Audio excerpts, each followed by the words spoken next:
War 2 ఊహించని result, Mardaani 3 flop, Alia Bhatt next మూవీపై effect చూపించబోతుందా? ఆ మూవీని నేరుగా ఓటీటీలోకి తీసుకురావాలని మేకర్స్ ఆలోచిస్తున్నారా? జిగ్రా డిజాస్టర్ అలియా భట్ ఎందుకు గ్యాప్ ఇస్తోంది? గంగూభాయ్ ఖాతాలో ఉన్న ఆ ప్రాజెక్ట్ లేంటి?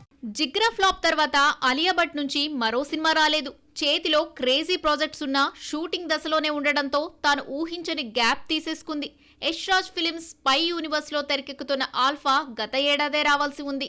కానీ వార్ 2 రిజల్ట్ చూసిన యష్ రాజ్ ఫిలిమ్స్ ఈ సినిమా విషయంలో మరిన్ని జాగ్రత్తలు తీసుకుంటోంది. ప్రెజెంట్ ఈ సినిమా చివరి దశకు చేరుకుంది. వచ్చే వారం షూటింగ్ పూర్తవుతుందని సమాచారం. తాజాగా ఈ మూవీ గురించి ఓ రూమర్ స్ప్రెడ్ అవుతోంది. ఆల్ఫాను నేరుగా ఓటీటీలోకి తీసుకురావాలని ప్రొడక్షన్ హౌస్ ఆలోచిస్తున్నట్లు పుకార్లు షికార్లు చేస్తున్నాయి. వార్ 2 ఎఫెక్ట్ తో పాటు రీసెంట్లీ వచ్చిన lady oriented film Mardaani 3 result తేడా కొట్టడంతో ఆలియా సార్వరీ యాక్షన్ స్పై థ్రిల్లర్ ను డిజిటల్ ప్లాట్ఫామ్ లోకి తీసుకురావాలని ప్రొడ్యూసర్ ఆదిత్య చోప్రా ఉన్నట్లు టాక్. కానీ అవన్నీ గాసిప్సేనట. రైనీ సీజన్ లో మూవీని థియేటర్స్ లోనే రిలీజ్ చేస్తుందట Yash Raj films. Actually April 17న ఆల్ఫాను విడుదల చేయాలనుకున్నారు.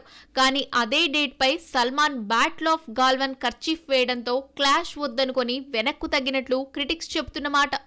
ఆల్ఫానే కాదు, సంజయ్ లీలా బన్సాలి తెరకెక్కిస్తున్న లవ్ అండ్ వార్ కూడా షూట్ డిలే అవుతోంది.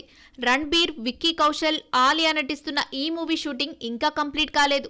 ఈ ఏడాది మార్చిలో రావాల్సిన ఈ వెంచర్లోని కీలక సన్నివేశాలు తెరకెక్కించాలట. జూన్ నాటికి షూట్ పూర్తి చేయనున్నారు.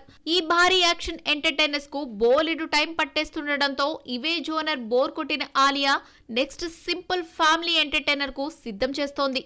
దృశ్యం 2 ఫేమ్ అభిషేక్ పాఠక్ తో హౌస్ వైఫ్ అనే మూవీ చేస్తున్నట్లు ఇన్నర్ టాక్. రాజ్ కుమార్ రావ్ ని హీరోగా కన్సిడర్ చేస్తున్నారన్నది బీ టౌన్ లో వినిపిస్తున్న మాట.